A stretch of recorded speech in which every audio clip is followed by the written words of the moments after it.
এই দেখেন নটিগুলো আজকে কিন্তু আসছে এই মুহূর্তে রাজাকার এই নটিগুলো এই দেখেন নটিগুলো কিন্তু আসছে এই নটিগুলো এই রাজাকার এই নটিগুলো রাজাকার বাংলা এই দেখেন হাসনাত আব্দুল্লাহ, সাদিক কায়েম, জঙ্গি, তোরা কিভাবে এই দেশে আসছো? তোরা কে ভিসা দিচ্ছে? তোকে ভিসা আটকানো দরকার ছিল। এটা আমাদের আসলে একটা মিস্টেক হয়ে গেছে। হারামজাদারা তোরা। মলম হাসনাত লন্ডনে গিয়েছে, এই টোকাই মলম হাসনাতকে অনেকেই গণপিটুনি দিতে চেয়েছে, অনেক জায়গায় তাকে পুলিশে সেভ করতে হয়েছে। তাদেরকে পৃথিবীর যে কোনো জায়গায় বাংলাদেশের সাধারণ জনগণ সুযোগ পেলেই একেবারে প্যান্টা খুলে জাইঙ্গা হাতে ধরিয়ে দিবে। তৃতীয় কোনো ঘটনা ঘটলো যেখানে আওয়ামী লীগের লোকজন বিএনপির লোকজনকে তাড়া করলো, মারধর করলো, গণপিটুনি দিল। পরিস্থিতি আদতে কোন দিকে যাচ্ছে? আওয়ামী লীগ কি বার্তা দিতে চাইছে?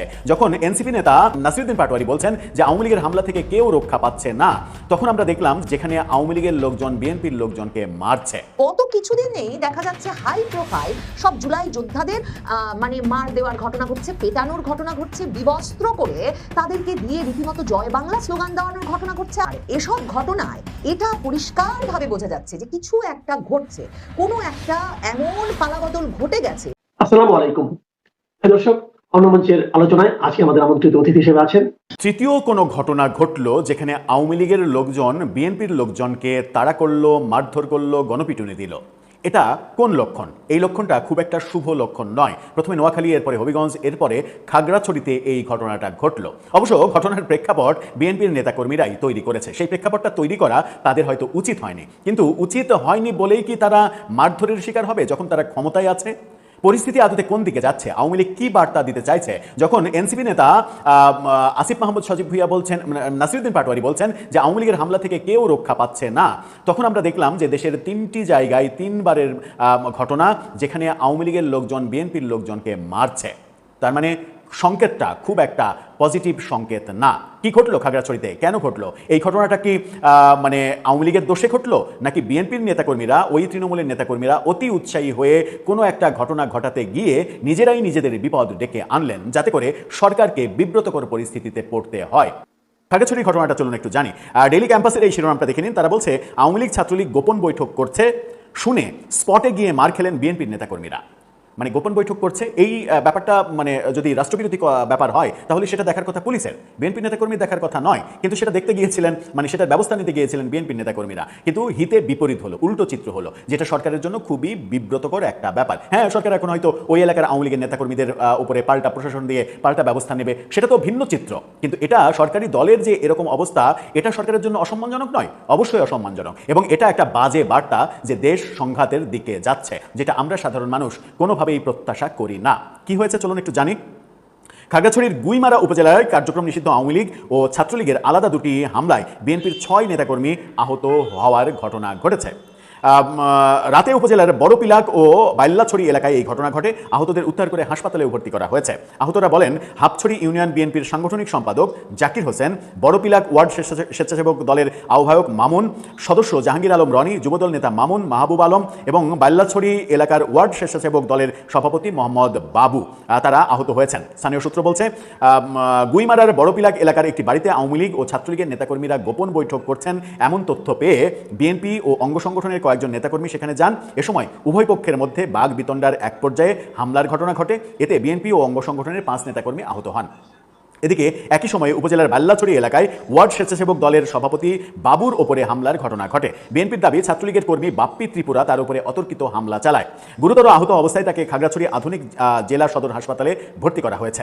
গুইমারা উপজেলা বিএনপি সভাপতি সাইফুল ইসলাম সোহাগ তিনি বলছেন যে নিষিদ্ধ ঘোষিত সংগঠনের নেতাকর্মীরা পরিকল্পিতভাবে এই হামলা চালিয়েছে। জড়িতদের বিরুদ্ধে আইনগত ব্যবস্থা গ্রহণের প্রয়োজনীয় পদক্ষেপ নেওয়া হচ্ছে। তবে অভিযোগের বিষয়ে অভিযুক্ত পক্ষের কোনো বক্তব্য গণমাধ্যম পায়নি। স্থানীয় থানার ভারপ্রাপ্ত কর্মকর্তা সোহরাওয়ার্দী তিনি বলেছেন, ঘটনার বিষয়টি শুনেছি, তবে এখন পর্যন্ত থানায় কেউ লিখিত অভিযোগ করেনি। অভিযোগ পাওয়া গেলে তদন্ত সাপেক্ষে প্রয়োজনীয় ব্যবস্থা নেওয়া হবে। মানে পুলিশ জানেই না এরকম, মানে ব্যাপারটা কিরকম কি হওয়া উচিত ছিল, যে কোথাও আপনি শুনেছেন যে ওখানে নিষিদ্ধ ঘোষিত কিংবা কার্যক্রম নিষেধাজ্ঞা আছে, এই দলের নেতাকর্মীরা গোপন বৈঠক করছে, রাষ্ট্রবিরোধী কোনো ষড়যন্ত্র করছে, আপনি মানে যে কোনো কিছুকেই তো গোপন বৈঠক কিংবা রাষ্ট্রবিরোধী ষড়যন্ত্র এগুলো বলে চালিয়ে দেওয়া যায়, চালিয়ে দেন, সেটাই আপনি পুলিশকে খবর দেন। পুলিশ যে অভিযান চালাক, অভিযান চালিয়ে তারা যদি দোষী হয় তাদেরকে গ্রেপ্তার করুক, তাদেরকে শাস্তির ব্যবস্থা করুক। কাজটা তো পুলিশের, কাজটা তো মানে পুলিশের কাজটা তো বিএনপি নেতাকর্মীদের করার কথা নয়। তারা ওখানে আপনি আওয়ামী লীগ ছাত্রলীগ ধরতে যাবেন, উল্টা মার খেয়ে যাবেন, এটা সরকার সরকারের জন্য এবং ক্ষমতাসীন সরকারের জন্য, ক্ষমতাসীন সরকার দলের নেতাকর্মীরা এই ঘটনার শিকার যখন হচ্ছেন তখন কতটা অসম্মানজনক তারা কি একবারও ভেবেছেন? তারা রাজনীতি করেন কি মানে অনেক বেশি কি বলবো যে বাজে পচা দুর্গন্ধযুক্ত চাল খেয়ে?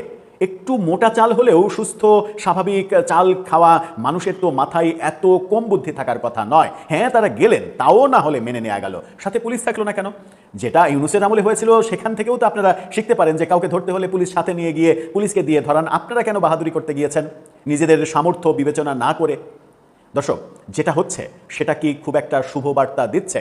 যদি ক্ষমতাসীন দলই এভাবে আক্রমণের শিকার হয়, যেটা তৃতীয় কোনো ঘটনা ঘটলো বাংলাদেশে, সেটার ইঙ্গিতটা কি? সংকেত যেটা আসছে সেটা কি মানে গ্রিন সিগন্যাল নাকি রেড সিগন্যাল? মলম হাসনাত গত কিছুদিন আগে লন্ডনে গিয়েছে, আমরা সকলে অবগত আছি, এবং লন্ডনে যাওয়ার পর তার সাথে কি কি হয়েছে সে সকল বিষয়ে আমরা অনেকেই অবগত নেই। জাস্ট এটাই আমরা দেখেছি, সে লন্ডন এয়ারপোর্ট দিয়ে যখন লন্ডনে প্রবেশ করেছে তখন কিন্তু অনেকেই ভিডিও করে তাকে নটির পোলা আরো বিভিন্ন ধরনের খারাপ ভাষায় গালাগালি করেছে। এটাই আমরা অনেক ভিডিওতে দেখেছি। কিন্তু একটা জিনিস আমরা দেখিনি, এই টোকাই মলম হাসনাতকে অনেকেই গণপিটুনি দিতে চেয়েছে, অনেক জায়গায় তাকে পুলিশে সেভ করতে হয়েছে। সারা বিশ্বের মধ্যে পৃথিবীতে এমন কোনো জায়গা নেই এই সকল টোকাই সমন্বয়করা, এই সকল টোকাই এনসিপি নেতারা এবং ডক্টর ইউনূসের সাথে যে সকল উপদেষ্টারা ছিল তারা নিরাপদ। তাদেরকে পৃথিবীর যে কোনো জায়গায় বাংলাদেশের সাধারণ জনগণ সুযোগ পেলেই একেবারে প্যান্টা খুলে জাইঙ্গা হাতে ধরিয়ে দিবে, এমন ভাবে তাদেরকে পিটুনি দিবে। কারণ তাদের প্রতি জনগণ 5 আগস্ট পরবর্তী সময় যে আস্থাটা রেখেছিল, তারা সেই আস্থার কোনো প্রতিদান দিতে পারে নাই, বরং তারা বাংলাদেশের জনগণের মাথার উপর লবণ রেখে বড়ই খেয়েছে এবং বাংলাদেশের জনগণকে গোমরা করে সারা বাংলাদেশে লুটপাট চালিয়েছে, সারা বাংলাদেশে মুক্তিযুদ্ধের সকল মোরাল ধ্বংস করেছে এবং ধানমন্ডি 32-এর মতো স্মৃতি বিজড়িত জায়গা তারা ধ্বংস করে দিয়েছে বুলডুজার দিয়ে। এই সকল বিষয় জনগণ অনেক কষ্টে সহ্য করেছে। তাদেরকে সুযোগ মতো পেলে একেবারে ছিঁড়ে ফেলবে, কি উপদেষ্টা বলুন কি এনসিপি নেতারা বলুন।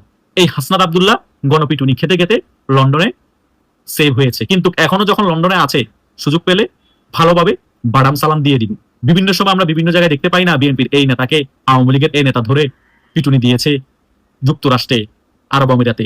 এইরকম দেখবেন কিছুদিন পরে এই সকল টোকাই এনসিপি নেতারা বিভিন্ন দেশে এভাবে মাইর খাবে, আর আমরা এই নিউজগুলো শুনতে পাবো। এবং কিছুদিন আগে আমরা এই নিউজও শুনেছি ফ্রান্সের মধ্যে এই ডক্টর ইউনূস সাহেব নাকি পিটুনি খেতে খেতে বেঁচে গিয়েছে। তার মানে চিন্তা করুন এদের কি অবস্থা বিশ্বজুড়ে। বাংলাদেশের মধ্যে তারা এত প্রোটোকল নিয়ে চলার পরেও তারা আতঙ্কিত থাকে, বিশ্বের মধ্যে তো সকল জায়গায় তারা প্রোটোকল নিয়ে চলতে পারবে না। তখন তারা কি করবে? যখন বাংলাদেশ থেকে পালিয়ে বিশ্বের কোনো জায়গায় তারা অবস্থানরত হিসেবে থাকবে, তখন বিশ্বের কোনো জায়গায় তারা সেফ থাকবে না, সেখানেও গণদোলাই খাবে। বাংলাদেশে তো আওয়ামী লীগ রাজনীতি ফিরে আসলে গণদোলাই তো চলতেই থাকবে। এখন আওয়ামী লীগ বাংলাদেশের রাজনীতি স্ট্রংলি ফিরতে না পারলেও বিভিন্ন জায়গায় শুনতে পাই এই সকল টোকাই সমন্বয়কদেরকে মেরে প্যান্টেন খুলে ফেলতেছে বাংলাদেশ আওয়ামী লীগের নেতাকর্মীরা।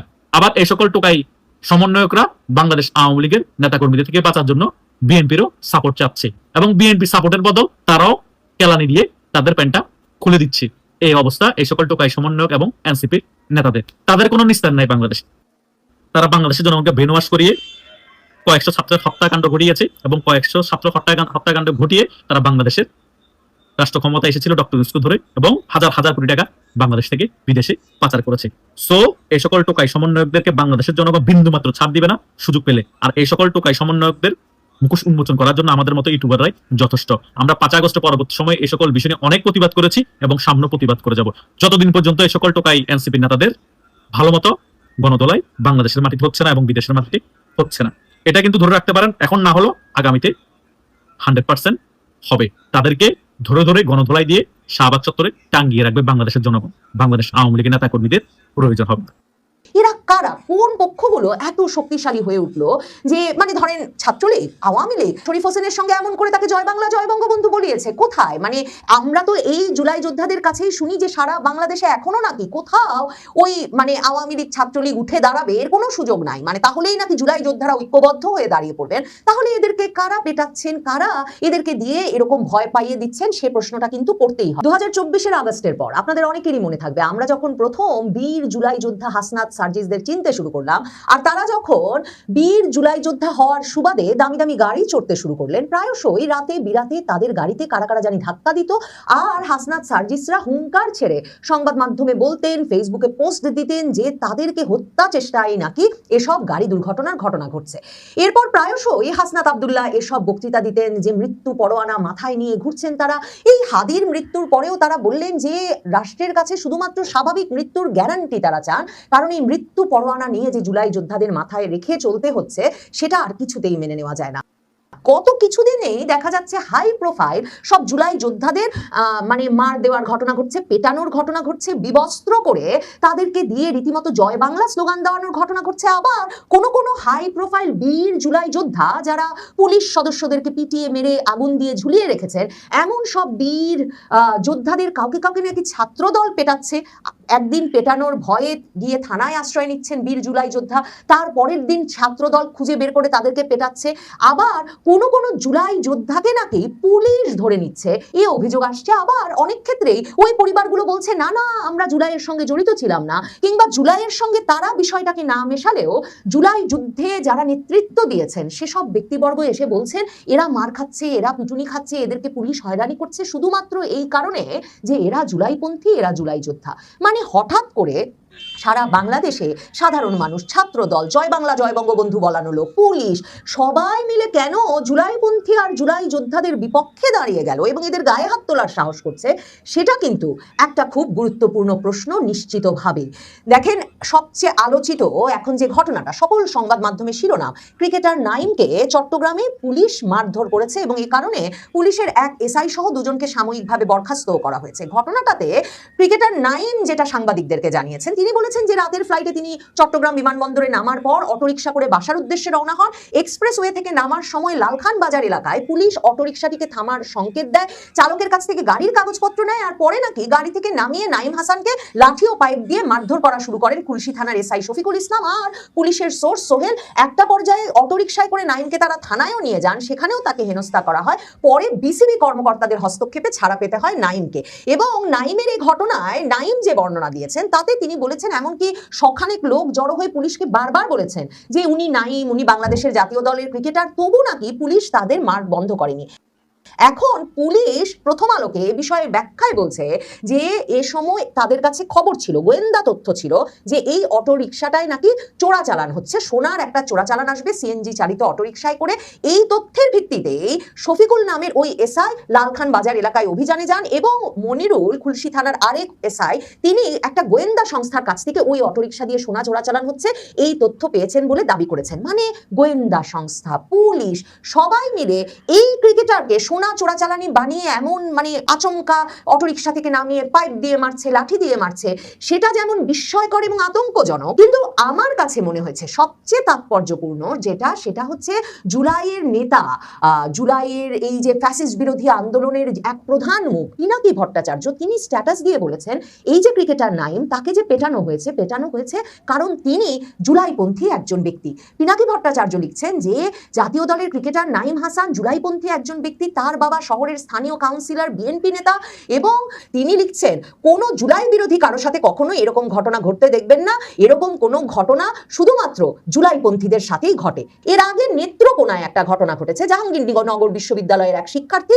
তাকে হেনস্থা করার এক ভিডিও ছড়িয়ে পড়েছে, তার সাথেও কিন্তু মাদকের ঘটনা জড়িত।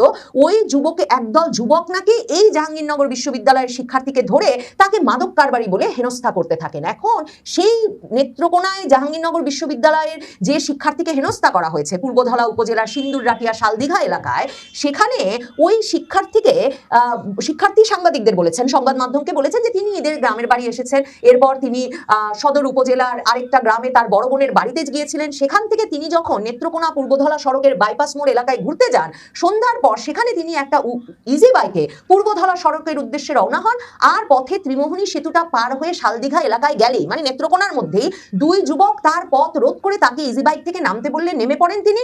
ওই যুবকেরা পরে তাকে মাদক কারবারি বলে হেনস্থা করতে থাকে। শরীফ হোসেনের ভাষ্য, এ সময় ওই দুইজনের সঙ্গে আরেকজন অংশ নেন। তিনজন মিলে তাকে মাদক কারবারি ও জুলাই যোদ্ধা ট্যাগ দিয়ে নির্যাতন করতে থাকেন। মুক্তিপণ হিসেবে তার কাছ থেকে 20,000 টাকা চাওয়া হয়। পরে তার সঙ্গে থাকা 500 টাকা ও বিকাশের মাধ্যমে 10,000 টাকা এনে মোট 10,500 টাকা তাদের দেওয়া হয়। ওই যুবকেরা যাওয়ার সময় শরীফের স্মার্টফোনটাও নিয়ে যান। এ সময় তাকে বস্ত্রহীন করে ভিডিও ধারণ করে ফেসবুকে ছড়িয়ে দেওয়া হয়। ছড়িয়ে পড়া ভিডিওতে দেখা গেছে শরীফ হোসেনকে বস্ত্রহীন করে বলানো হচ্ছে, আমি একজন জুলাই যোদ্ধা, আমি আর জুলাই করতাম না, জুলাই ... মানে নিশ্চয়ই উচ্চারণ অযোগ্য কোনো শব্দ প্রথম আলো লিখতে পারছে না, আমি আগে ভুল করছি ছাত্রদের পক্ষে থাকা, জয় বাংলা, জয় বঙ্গবন্ধু। এ সময় বস্ত্রহীন অবস্থায় শরীফকে কাঁদতে দেখা যায়। এই ভিডিওটা ভাইরাল হয়ে গেছে। এখন এই জুলাই যোদ্ধা হিসাবে যাকে ক্ষমা চাওয়ানো হয়েছে সেই শরীফ হোসেন বলছেন, আমার কোনো শত্রু আছে বলে আমার জানা নাই, আমি কোনোদিন কোনো রাজনীতির সঙ্গেও জড়িত না, আমি জুলাই আন্দোলনের সঙ্গেও কখনো জড়িত ছিলাম না, আমি এখন নিরাপত্তাহীনতায় ভুগছি, বলতে পারেন এক রকমের ট্রমার মধ্য দিয়ে যাচ্ছি। শরীফের বড় বোনের স্বামী উজ্জ্বল খানও বলছেন যে তার এই শরীফ নিরীহ প্রকৃতির ছেলে, তিনি জুলাই আন্দোলনের সঙ্গে জড়িত নয়, মিথ্যা জুলাই যোদ্ধা ট্যাগ দিয়ে যারা এরকম নির্যাতন করছে তাদেরকে যাতে চিহ্নিত করে শাস্তি আওতায় আনা হয়। এরা কারা, কোন পক্ষগুলো এত শক্তিশালী হয়ে উঠলো যে মানে ধরেন ছাত্রলীগ, আওয়ামী লীগ শরীফ হোসেনের সঙ্গে এমন করে তাকে জয় বাংলা, জয় বঙ্গবন্ধু বলিয়েছে? কোথায়? মানে আমরা তো এই জুলাই যোদ্ধাদের কাছেই শুনি যে সারা বাংলাদেশে এখনো নাকি কোথাও ওই মানে আওয়ামী লীগ ছাত্রলীগ উঠে দাঁড়াবে এর কোনো সুযোগ নাই, মানে তাহলেই নাকি জুলাই যোদ্ধারা ঐক্যবদ্ধ হয়ে দাঁড়িয়ে পড়বেন। তাহলে এদেরকে কারা পেটাচ্ছেন, কারা এদেরকে দিয়ে এরকম ভয় পাইয়ে দিচ্ছেন, সে প্রশ্নটা কিন্তু করতেই হয়। এই নেত্রকোনাতেই কিন্তু আবার দুর্বৃত্তরা জুলাই স্তম্ভেও আগুন দিয়েছে। এবং আজকেই যদি পত্রিকা দেখবেন এই নেত্রকোনার পূর্ব ধলায় ছাত্রলীগের ঝটিকা মিছিল অনুষ্ঠিত হয়েছে। কারো মুখে কোনো মাস্ক নাই, কারো কোনো ভয় ডর নাই, এরা আবার সেই ছবি চারদিকে ছড়িয়ে দিয়েছে এবং পতাকা হাতে নিয়ে রীতিমতো ছাত্রলীগ এই পূর্ব ধলায় কদিন আগে যেখানে এরকম একটা ঘটনা ঘটেছে, পুলিশের অভিযান চলছে কারা হেনস্থা করেছে জুলাই যোদ্ধাকে বের করতে, সেই জায়গায় আবার ছাত্রলীগ একটা মিছিল নামিয়ে ফেলেছে। সবচেয়ে মানে বিচিত্র ঘটনা ঘটেছে মানে হবিগঞ্জে এক ভয়াবহ ঘটনার খবর কিন্তু আমরা 2024-এর বীরত্বপূর্ণ আগস্টের প্রায় বছরখানেক পর বিবিসি বাংলার অনুসন্ধানে জেনেছিলাম যে ওখানে নাকি সাধারণ জনগণ পুলিশের উপর ক্ষুব্ধ হয়ে পুলিশকে সিরাজগঞ্জের এনায়েতপুর থানার মতো মানে যত পুলিশ ভেতরে আছে সবাইকে পুড়িয়ে পিটিয়ে মারবে বলে থানা ঘেরাও করে ফেলেছিল এবং সেনাবাহিনী হবিগঞ্জের ওই বানিয়াচং থানায় পুলিশকে রক্ষায় সেখানে জনগণের সাথে অনেকক্ষণ আলাপ করে তারপর একজন হিন্দু পুলিশ অফিসারকে রেখে সেখান থেকে চলে এসেছিল, যাতে ক্ষুব্ধ সাধারণ জনগণ শুধুমাত্র ওই হিন্দু পুলিশ অফিসারকে পিটিয়ে পুড়িয়ে মেরে তাদের ক্ষোভ দমন করতে পারে। এখন এবছরের জানুয়ারি মাসে খবর আসে যে ওই যে ক্ষুব্ধ সাধারণ জনগণ যারা কিনা এসআই সন্তোষকে হবিগঞ্জের বানিয়াচং থানায় পুড়িয়ে মেরেছিল, সেই বীরদের একজন, বীর জুলাই যোদ্ধাদের একজন মাহাদি হাসান, তিনি হবিগঞ্জ জেলার শায়েস্তাগঞ্জ থানায় গিয়ে ওসিকে হুমকি দিয়ে বলেছিলেন যে বানিয়াচং থানা কিন্তু আমরাই পুড়িয়ে দিয়েছিলাম, এসআই সন্তোষকে কিন্তু আমরা জ্বালাই দিছিলাম। এবং এই হুমকি দেওয়ার পর তিনি সারা বাংলাদেশে তার সেই হুমকির ভিডিও ছড়িয়ে পড়ে। বীর জুলাই যোদ্ধা মাহাদি হাসান তখন আরো বড় বীর এবং তারকায় পরিণত হন জুলাইপন্থীদের মধ্যে। এখন সেই মাহাদি হাসানকে কিনা হবিগঞ্জে ছাত্রদল পেটাতে পারে এই আশঙ্কায় তাকে লাইভে আসতে হয় এবং লাইভে এসে তিনি দৌড়াতে দৌড়াতে কোনো মতে থানায় গিয়ে আশ্রয় নিয়ে নিজের এক রকমের মার খাওয়া থেকে নিজেকে রক্ষা করেন। এবং তখন আবার সংবাদ মাধ্যমগুলো খবর করে সেই মাহাদি এবার আশ্রয় নিলেন থানায়, মানে যিনি এসআইকে পোড়ান, যিনি আবার অন্য ওসিকে বলেন যে অন্য থানা আমরা পুড়াইছি, অন্য থানার এসআই আমরা জ্বালিয়ে দিয়েছি, সেই ব্যক্তিকেই কিনা এখন প্রাণ ভয়ে থানায় আশ্রয় নিতে হচ্ছে। এই নিয়ে এক রকমের হাস্যরসাত্মক সংবাদ শিরোনাম যখন বাংলাদেশের সংবাদ মাধ্যমগুলো করছে, কিন্তু তার পরের দিন মাহাদি হাসান আর বাঁচতে পারেন না। দেখা যায় যে ডিসি অফিসের সামনে হবিগঞ্জ জেলা প্রশাসকের কার্যালয়ের সামনে 5-6 জনের একদল তরুণ এই মাহাদি হাসান বীর বিক্রমের গায়ে হাত তোলে এবং জুলাই যোদ্ধা এই তরুণকে মারধরের পর তাকে কিনা আহত হয়ে হাসপাতালে যেতে হয়। মানে বাংলাদেশে জুলাই চেতনাটা কত নড়বড়ে হয়ে পড়েছে যে হবিগঞ্জের মতো জায়গায় এই জুলাই পন্থীদের একই জোটভুক্ত ছাত্রদল কিনা বীর জুলাই যোদ্ধা মাহাদি হাসানকে মেরে পাঠিয়ে দিয়েছে হাসপাতালে, অথচ এই জুলাই যোদ্ধা মাহাদি এর আগের দুদিন থেকে বারবার ফেসবুকে লাইভে এসে বলছেন তাকে ছাত্রদল পেটাতে পারে। এসব ঘটনায় এটা পরিষ্কারভাবে বোঝা যাচ্ছে যে কিছু একটা ঘটছে, কোনো একটা এমন পালাবদল ঘটে গেছে যে এই জুলাই যোদ্ধাদের এই বীরত্বকে সম্মান তো সাধারণ মানুষ, পুলিশ, প্রশাসন, অন্য রাজনৈতিক দল কিংবা তাদের নিজেদের মধ্যেরই পক্ষ বিপক্ষ দলগুলো করছেই না, এমনকি এদের গায়ে হাত তুলতেও কেউ আর ভয় পাচ্ছে না। তার মানে এরা যে আশঙ্কা করেছিলেন, হাসনাত আব্দুল্লাহ সার্জিসরা যে ওই যে 24 আগস্ট থেকেই বলতেন কে জানি তাদের মারতে চলে আসে, কখন জানি তাদের মৃত্যু হয়ে যায়, এখনো নাসিরউদ্দিন পাটোয়ারি সারা বাংলাদেশ দাপড়ে কথাই বলছেন কখন জানি কে তাদের মেরে ফেলেন। এখন দেখা যাচ্ছে মেরে ফেলার ভয়ের পাশাপাশি মার খাওয়ার ভয়টাও ভীষণভাবে বাস্তব হয়ে উঠছে জুলাইপন্থীদের জন্য, জুলাই যোদ্ধাদের জন্য।